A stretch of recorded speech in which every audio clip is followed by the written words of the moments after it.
missile balistique, les Iraniens ils déclarent que politiquement, pour des raisons politiques, ils limitent la portée de leurs missiles à 2000 km.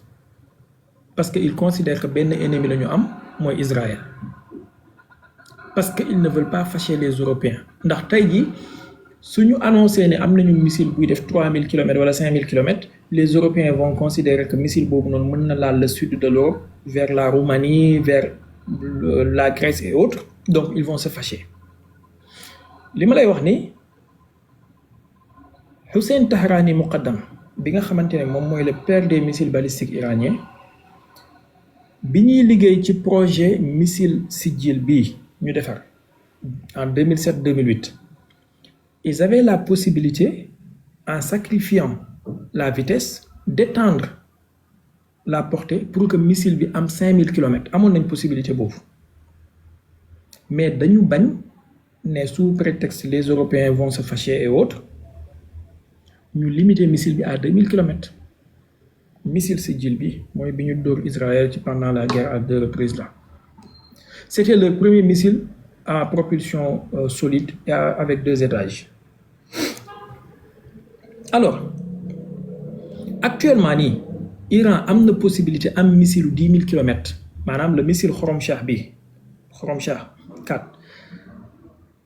bu ñu améliorer version Khorramshaah 5 bi am nañu possibilité def ko 10 000 km mu nekk missile intercontinental parce que même Khorramshaah 4 bi am nañuy wax ne 4000 km la donc ñoom ñoo bañ a extendre seen missile yi pour ne pas fâcher telle et telle personne seen programme nucléaire bi ñoom ñoo ko mettre en veille pour ne pas fâcher telle et telle personne sous prétexte que leur religion ñoom à eux dafay bañ ay programme d'armes nucléaires wala ay d'armes de destruction de masse donc Khamenei mii la clé est entre ses mains te lii ma lay wax ni Tulsi Gabbard wax na ko mooy la chef des renseignements des agences de renseignement américaines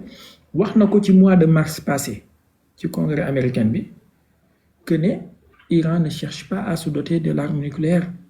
parce que depuis fatwa bi Khamenei jëloon en 2003 amul beneen décision politique bu renouvelé wu allant dans ce sens donc Iran am na possibilité am arme nucléaire su ko bëggoon pourquoi amu ko te xam na ni su ko amee dina calmer Israël xam na ni su ko amee Israël impunité bi dana jeex xam na ni su ko amee Amérique jaay dooleem gi dana calmer wu un peu pourquoi defu ko je sais pas bon maintenant boo xoolee configuration bi commencé di am ci région bi ça montre que des gens commencent à perdre espoir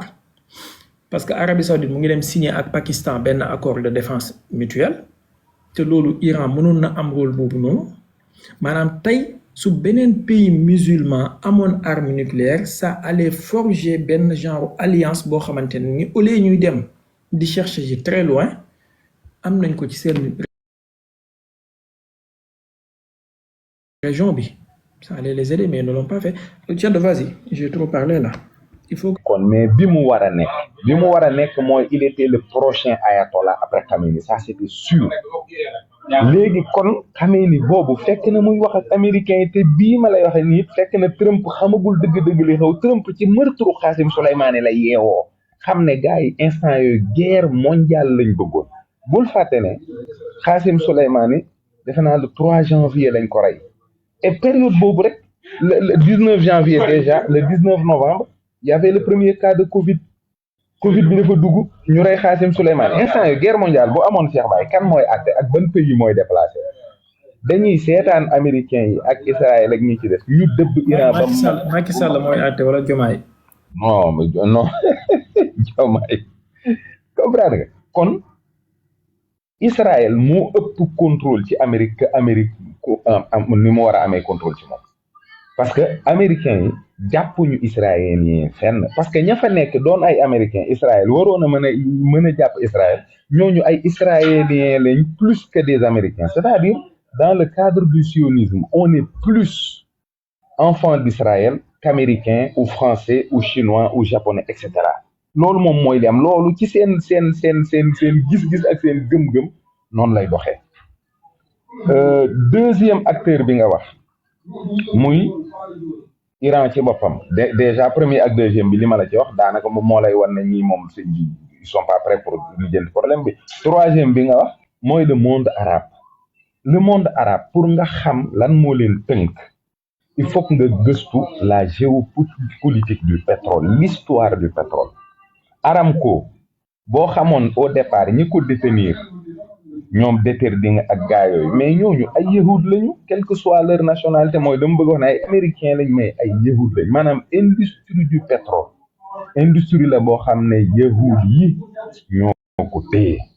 donc ñoom ñoo yor Aramco sous la nationalité américaine di ci liggéey ba xëy saoudiens yi xëy moomal ko seen bopp mais am sa pétrole neex na mais xam fa ngay jaayi sa pétrole la ko dàq bu ko weddee laajal Franco bi mu jéngoo ne pétrole espagnol bi moo koy téyel boppam di ko jaay gars yi ils ont foutu de la fausse monnaie dans son économie daaneel ko rey ko kon pays arabe yi am nañu pétrole mais bul fàtte ne période bii may wax ak yow dafa am benn arnaque aussi boo xam ne mi ngi daw ci àddina bi mooy l'arnaque du changement climatique te ba Cheikh Baye maa ngi la koy waxaat pour ñi nga xam ne yow il faut que loolu question boobu nga ñëw ci mooy ñi gëm la théorie de l'évolution des espèces parce que le prétexte du changement climatique daf ci nekk mais est-ce que xoolal Cheikh Baye bi ñu tàmbalee wax ne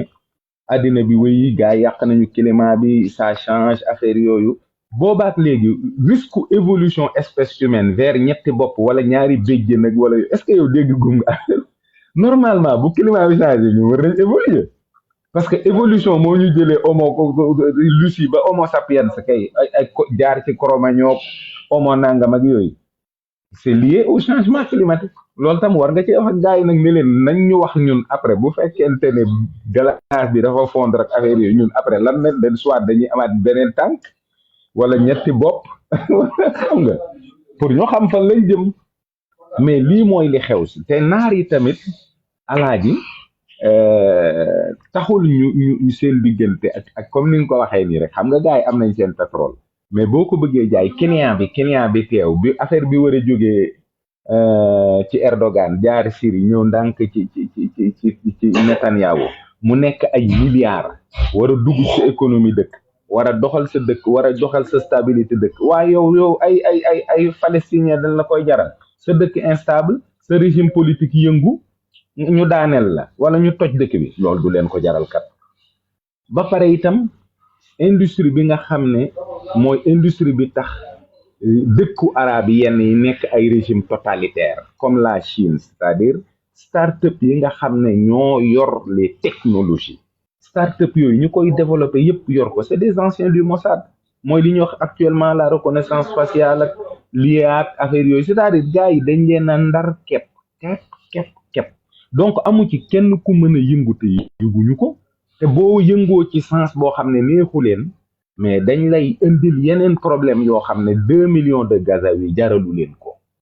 moo tax quand tu dis je ne comprends pas mais c'est parce que peut-être yow tu veux pas dire aux Sénégalais ce qui se passe wala quand tu fais le véritable tableau les gens ils vont te dire mais Cheikh Baye yow kon yow léegi lan mooy pexe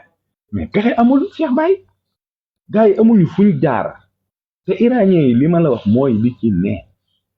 fi mu ne gars yi ils jouent un double jeu parce que ñoom it normaliser ak Israël la leen gën a ñor normaliser bi moo leen gën a ñor am ak ñoom jàmm business bi dox gars yi jënd tapis persan yi pipeline bi nekk seen diggante di dox muy suus ba keroog nag musiba bi dal seen kaw parce que musiba bi dëgg c'est le projet du grand Israël comme léegi xam nga boo nangoo ñu sacrifier Gazaouis yi parce que yow jàpp nga ne seen problème ñoom ay 2 millions lañ mais bu ñu continuer jëm beneen côté bi jëm côté Syrie jëm côté Jordanie xuus wuti Irak parce que c'est du Nil à l'Euphrate loolu lañ wax dégg naa keroog xam nga ngay wax naan gars yi ay Euphrate ak xawmal ay Tigre defe naa fu mu nekk kaw asamaan wala mu ngi ci kaw suuf gis naa la keroog xaw ma koo doon poser question boobu voilà lii mooy jafe-jafe yi ak club sport yi ngay wax aussi dans cette arnaque du changement climatique ak tubaab yi li ñu bëgg a mener les gens vers les énergies renouvelables moo tax gars yi di investir dans le soft power seen alal bi ñuy jëlee ci pétrole be gaz bi parce que seen stock yi aussi c'est limité fii Dubaï defe naa seen côté am na ci côté yoo xam ne seen réserve yi jeex na donc bu ñu investirul ci soft power bi duñu mën a am retour yi war moo tax ñuy investir ci football bi après demain peut-être ce sera les voitures électriques yi nga xam ne seen batterie c'est 10 000 fois plus polluant que le carburant xoola américains yi li nga wax ne moom la ñu menacé Inde parce que américains yi bi ñu menacé européens yi ba européens yi bañ a jënd le gaz russe la Russie a pris son gaz et l'a vendu à l'Inde di ko jaayaat européens yi double prix mu menacé Inde parce que Inde ngi jëflante Russie ak bëgg a jege yoog Chine Inde de léegi nga xam ne maanaam Trump moo jeté l'Inde dans les bras de la Chine ou la Chine dans les bras de l'Inde te ñaari peuple yooyu 2,5 milliards bu wow koŋ la te ñoom xam nañ ko donc c'est un marché financier commercial boo xam ne kenn xamul fu mu jëm te ñaar ñooñu moom bu ñu lëkkaloo boole koog kii nu mu tuddati Russie ci seen wet mais sëñ bi àdduna bi day gën a pooj paaj day gën a jaxasoo lii mooy wax ji léegi nag léegi yow ban sorte nga gis saa gars yi ci ay gars yi wër na yàlla ci normalisation lañ gën a nekk te ci bëgg arrêté gars yi parce que xam nañ ne ils peuvent pas les arrêter te waa ji def na déclaration semaine passée wax ne moom il est partisan du grand Israël te loolu da koo wax pour xëy na ñeneen yëg ko mais ñun loolu lañ jàpp ne moom la mës a doon parce que bul fàtte ne baayam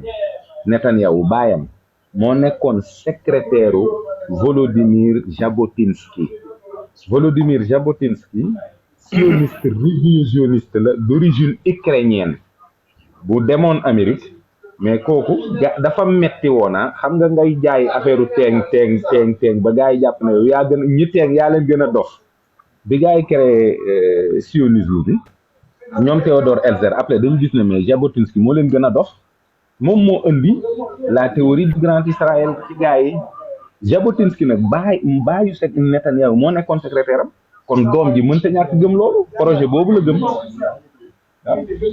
jaajëf léegi gars yi lekkal naa leen Cheikh Baye kon na leen tapate jaajëf léegi maanaam da ngeen di tapate ba ñu am 300 cas cedd li mu wax nii yëpp ma dóor ko benn dóor bu daanu léegi alxaafis Lunis al Baghdadi al-Shirazi xafizahullah mujaddidul asri wa saaxibul waqti maa ngi lay ziar bu baax alors ceddo Jabotinsky moom ab dof la woon bon damay tëj commentaire yi ngeen tapate ba 300 cas ma doog ko ubbi voilà après ma may leen liberté provisoire ngeen doog a commentaire Omar Thiam d'accord nga ci loolu wala voilà léegi tapate leen ba 300 cas après ñu doog a ubbiwaat commentaire yi xam naa ne ci addu ci commentaire la may kal ndax li may wax du am argument bu mu ko tontoo xoolal Ceddo je suis d'accord ci benn aspect mooy le véritable président des États-Unis c'est Netanyahu on n'en disconvient pas mais dama ni États-Unis en tant que puissance am na levier ci Israël boo xamante ne ni mën na defloo Israël mën na ko bañ a defloo bul fàtte ni Donald Trump bi mu gañee élection yi en novembre 2024 vers le mois de décembre dafa wañ loxo Netanyahu accepté loo ko un cessez-le-feu avec le Hamas jusqu'à bi muy dugg en fonction ci janvier 2025 il a fallu que ñu dem ba vers fin février début mars Netanyahu violé cessez-le-feu boobu déclenché waat guerre bi mais Donald Trump avait réussi à tordre le bras de Netanyahu pour accepter loo ko cessez-le-feu bi ñuy attaqué Iran maanaam couloir aérien bi nga xamante ne nii ci la avion israélien doon jaar pour échapper au radar et échapper à la défense anti-aérienne israélienne d'embuscade américains yi ñoo ko ubbil Israël maanaam missile yi Israël di utiliser satellite américains yi lañuy utiliser pour le ciblage ak le renseignement satellitaire pour des cibles yi nga xamante ne moom la ñu war a dóor bi ñuy attaqué Qatar amul benn batterie de défense anti-aérienne bu américain yi dans la région bu activé wu alors que Israël mënul jugee Israël bombarder Qatar lu dul su jaaree ci kaw Jordanie, pays qui abrite des bases militaires américaines avec des systèmes de défense, lu dul su jaaree ci kaw Arabie Saoudite, pays qui abrite des bases militaires américaines avec des systèmes de défense. Bu ñëwee ba ci biir Qatar aussi, pays qui abrite la plus grande base américaine dans la région, maanaam le centre de commandement CENTCOM foofu la nekk. Kon satellite américain yi ak seen système radar yi mënuñoo wax ne détecté wu avion israélien yi. C'est pas vrai, c'est pas possible. yow léegi sa dalil yi kay yaa ngi dëggal li may wax. yow bàyyil ma saaf la fi ñu toll nii bàyyil ma saaf la ba pare yow xaaral ma saaf la rek waxal gars yi ñu tàppate rek en attendant ma saaf la. léegi kon Israël li muy def Amérique moo ko ci bàyyi maanaam américain yi suñu bañaloon Israël approvisionnement en armes, bombe yi rey Hassan Nasrallah ay bombe américaine lañ GBU 32 la xawma. bombe yi nga xamante ne moom la Israël di utiliser pour détruire Gaza ak yi muy raser immeuble yi nekk Gaza yëpp c'est des bombes américaines fabriquées par Boeing et livrées par l'armée américaine. Bombe yi nga xamante ne moom la ñu utiliser anti-bunker en Iran ay bombes américaines lañu. 3 missiles yi nga xamante ne moom la Israël am actuellement mu nekk seen missiles top highest missile mooy Golden Horizon, le Golden Horizon ak Rock ak Icebreaker. ñetti missiles yi nii yëpp c'est des missiles de fabrication israélienne en collaboration avec les États-Unis. Maanaam sans les États-Unis, Israël n'arriverait pas à fabriquer ces missiles. Merci beaucoup Badiane ci cadeau yi. Tapote leen bu matee 300K ma ubbi leen commentaire ngeen dóorante ci suuf. Léegi xam naa ne supporter Ceddo yéen a ngi bëgg a dóorante ak sama gars yi mais bu matee 300K ma ubbi ko. Léegi Israël su Amérique bëggoon mën na wañ loxo Netanyahu, Israël li muy def nii yëpp mu arrêté ko parce que tey Amérique su ne woon Israël duma la approvisionner en armes, duma la approvisionner en munitions, Israël serait en cours de munitions dans 2 semaines, la guerre s'arrêtait. Mais defuñu ko. Pourquoi defuñu ko? Dëgg la am nañu ay lobby sioniste ci biir États-Unis yoo xamante ne nii ñoom ñooy imposer te wax naa ko sànq bi may wax xëy na sama argument boobu nga jëlaat rek ñoom ñooy imposer le président li muy bëgg a def. am na benn congressman américain yaakaar naa xaw ma Richard Blumenthal la woon xaw ma kan ci ñoom bu wax ne chaque congressman a un agent wala a un membre de l'AIPAC à côté de lui H24. Donc le congrès qui est beaucoup plus puissant que le président américain mënuñoo ñàkk a def lu Israël bëgg. Mais les États-Unis en tant qu'institution suñu demee ba xam ne lii seen intérêt nekku ci pour sauver Israël du leen ko jaral. Je te donne une illustration. Bi Iran daane les drones américains MQ 79 la xaw ma 71 bële dans les années 2019 Donald Trump bi mu génnee lu mu wax Iran dina regretter li mu def danañ fayu. Mais bi mu demee ba comprendre que l'objectif des Israéliens c'était une guerre totale, il s'est rétracté en disant non, c'était juste un drone boo xamante ne ni c'était pas habité, donc il y a pas mort d'homme, on va laisser tomber. Il s'est rétracté. Guerre bi amoon nii ci guerre 12 jours yi objectif Netanyahu bokkoon na ci dugal Amérique ci guerre bi pour une guerre à plus grande échelle pour un changement de régime. Donald Trump xam na ne su ci duggoon maanaam ces bombardements su continué woon 2 nuits successives, les Iraniens allaient fermer le détroit d'Ormuz, l'économie américaine allait en pâtir te Donald Trump boobaa son argument le plus puissant auprès de son électorat mooy le côté économique dootul amati argument boobu noonu ça n'était fini pour lui et à jamais. Donc ce qu'il a fait, il a fait un bombardement théâtral juste pour satisfaire Netanyahu et pour lui permettre une porte de sortie. Mais Netanyahu li mu bëggoon loolu il s'est pas satisfait de cela. Donc réewu arabe yi ma doon wax nga xam ne ñoom ñooy deuxième acteur bi dama ni tey Russie ak Chine je te donne juste benn parallèle Russie ak Chine seen jëflante wàññi nañu utilisation du dollar à hauteur de 80% ci seen échange ñoom ñaar ils s'échangent ci seeni monnaie locale loolu am na benn coût bu mu porté ci dollar bi les pays du BRICS yi nekk di wax actuellement boo xoolee bokk na ci seeni projet créer une monnaie boo xamante ne nii moom la ñuy jëfandikoo seen biir wala ñu xool des mécanismes yu leen di échapper loo l'utilisation du dollar lu tax Donald Trump avant muy entrer en fonction wax ne su ñëwee dana imposer sanction bépp dëkk bu bañ a utiliser le dollar parce que xam na ne la puissance américaine maanaam dooleem yépp ci dollar bi da reposé wu bu dollar bi di daanu Amérique existé tul tigre de papier lay doon je caricature à peine donc tey bu réewu arabe yi defoon réunion waxuma la ñuy exécuter ko parce que pour l'exécution ça sera très compliqué on connaît ça mais benn réunion rek suñ ko defoon ne ils sont en train d'étudier la possibilité de vendre leur pétrole en d'autres monnaies pourtant Arabie Saoudite jéemoon nañ ko fi dans les années 2019 avant 2020 mooy bi problème mu Khashoggi bi amee Donald Trump nar a indil net Ben Salman problème Ben Salman bokk na ci levier de pression yi mu utiliser moment boobu noonu mooy dafay jaay pétrole am maanaam li muy jaay Chine en tout cas il va commercer avec la Chine en monnaie chinoise automatiquement maanaam bi mu ko waxee le lendemain la Donald Trump génn naan waaw Ben Salman n'a rien à voir avec le problème Khashoggi c'était juste une erreur il va voir ce qu'il va faire ba tey Donald Trump waxaatul ci affaire Khashoggi te pourtant ses premières déclarations bi affaire Khashoggi bi amee mooy Khashoggi c'était un citoyen américain donc il est inacceptable d'assassiner des journalistes on va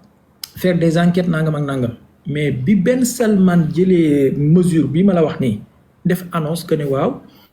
entre l'Arabie Saoudite et la Chine on va voir comment on va commercer en monnaie chinoise c'était un message envoyé aux États-Unis automatiquement le lendemain Donald Trump génnaat ci waxu Khashoggi bi ba set kon tey waxuma la affaire Palestine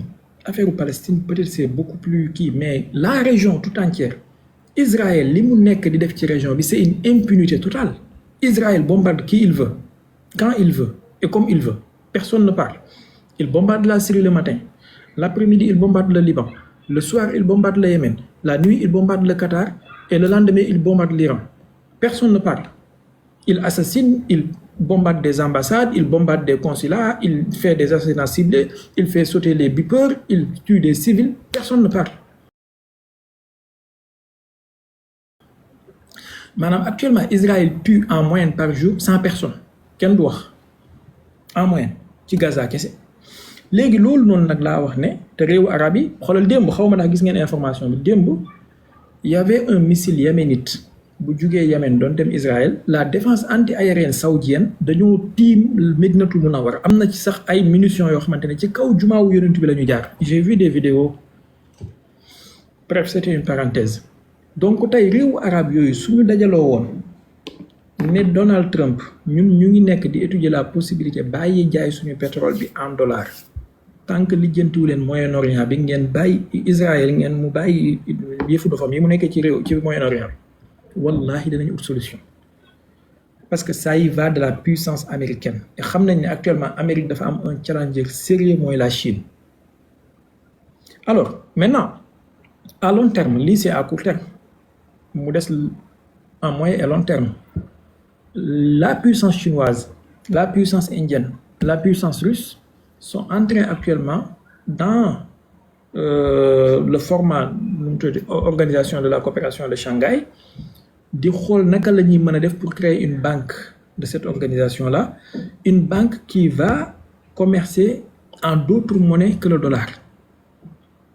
yaa ko wax léegi ñaari réew yooyu ñoom ñaar kese tout seul ils font 3 milliards boo boolantee les autres ils font presque 4 milliards waxuma laa nag boo jëlee les pays du BRICS et BRICS plus et tout ñooñu suñu taxawoon tey ne dootuñu utiliser le dollar américain mais le G7 mënu ci dara la preuve mooy actuellement en termes de croissance les pays du BRICS font beaucoup plus de croissance que les pays du G7 kon ñoom xam nañ ne cette puissance là de maanaam ça va vers le déclin et loolu kenn mënu ko téye ñoom mënuñu ko téye c'est irréversible alors soit dañuy continuer bon 10 000 cas moo leen dese su ngeen tapotee 10 000 cas rek ma ubbiwaat commentaire yi ngeen wax ceddu da ngeen ko bëgg a wax yépp soit léegi dañuy accepter continuer avec ces lobbies là qui donnent des millions de dollars par-ci des millions de dollars par-là soit dañuy xool naka la ñuy changer politique pour sauver ces milliards de dollars ak seen hégémonie mondiale et à un moment donné la question va se poser des pour et des contre est-ce que Israël jar na ko est-ce que cette entité sioniste jar na ko c'est la question qui va se poser à un moment donné parce que tey suñu demee ba ci Nations Unies c'est symbolique mais c'est fort Netanyahu di wax devant une salle presque vide même des pays occidentaux quittent la salle kenn musul woon a xalaat ne loolu dina am à long terme maanaam su ñu demee ba tey Espagne di suspendre ay contrats d'armement yi mu am ak Israël kenn musul woon xalaat ne même dans les rêves des les plus fous que ne un pays occidental dina am loolu su ñu demee ba des pays européens di wax ne ñi ngi envisager pour prendre des sanctions envisager laa wax kenn musul woon xalaat ne loolu dina am bon man j'ai une petite théorie je vais te la soumettre nga xool ndax di nga ci d'accord ak man wala peut-être c'est une théorie folle aussi man je pense que certains pays occidentaux maanaam dañuy bàyyi Israël di def lu ko neex parce que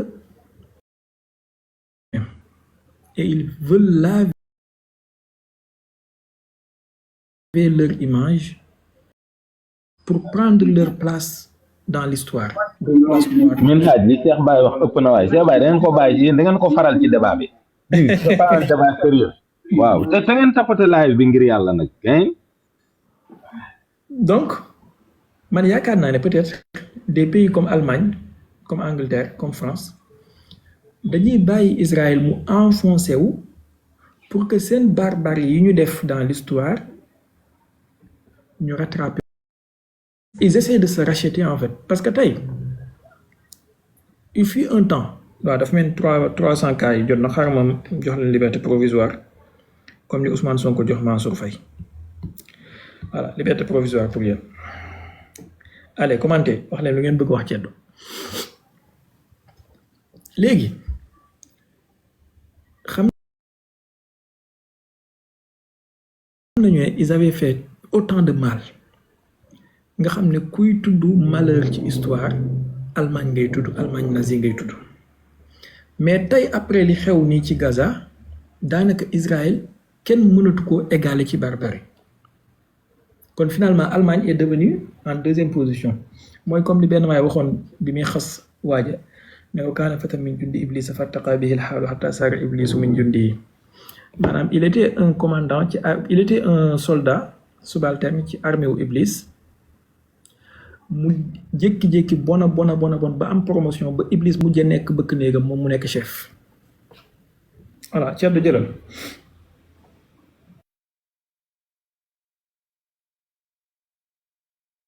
Cheikh Baye. Cheikh Baye yaa ngi may dégg ah. maa ngi lay dégg bu baax. Cheikh Baye ci tappale képp nga ne ay tappale xam nga ay tappale. parce que man li may yow position bi may défendre moom ngay ñëw di ko conforter d'abord yow déjà livraison d'armes yi ngay wax ak waa saay wuy ma bul yàq sama liggéey saay yaa ngi dégg livraison d'armes yi nga xam ne moom laa lay wax ne la yow boobaa léegi yaa ngi wax woy Amérique moo koy def mais Amérique bu ko deful lan lay def yow premier mandat wu Trump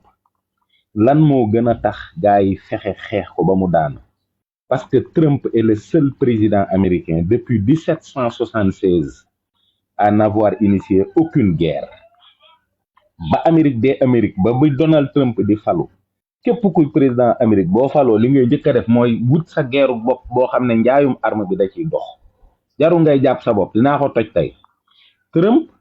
loolu moom mooy premier président américain bi ñëw initié wul guerre bi mu ñëwee defu ko mais industrie de l'armement bi yëpp dañ koo xeex yow Cheikh Baye wóor na la ni élection yi Biden gagné Trump dañ koo sàcc te Trump bi Amérique dañoo ay ngànda lañ de te américains yi biñ sàccee élection yi ba Biden gagné Trump bi muy dem dafa bind ci bureau bi Joe. abonné leen tey aimé di partager di participer di envoyer ay cœur